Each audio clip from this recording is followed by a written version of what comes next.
VA minimum property requirements don't just refer to the house or living quarters that a VA borrower is going to be purchasing.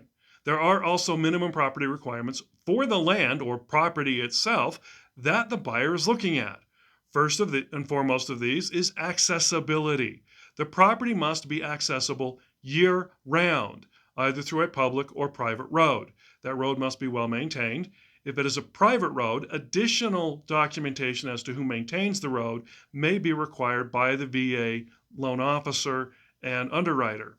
Again, the thing to focus on here is that it has to be accessible year round. There are many properties that will meet the minimum property requirements for funding, such as cabins in mountainous areas that may be in very snow-prone areas. And if it's not accessible year-round, accessibility may become an MPR requirement that may be difficult to overcome.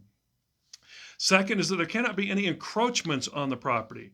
Encroachments are any type of building, fence line, plants, trees, anything that is not part of the property that is actually legally on another property and hanging over to or passing over onto the existing property over the common property line. Most common of these are fence lines in the wrong place, trees that are hanging over, but buildings have oftentimes been put in the wrong place. Those must be dealt with.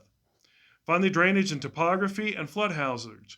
There must be adequate drainage away from the home to maintain a safe environment of the home itself. This is part of the safe, sound, and sanitary requirements. There shouldn't be any pooling of water around the foundation of the home.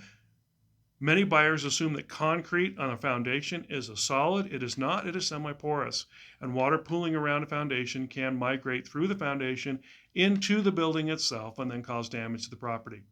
If the home is in a federally recognized flood zone, then additional flood insurance will be required.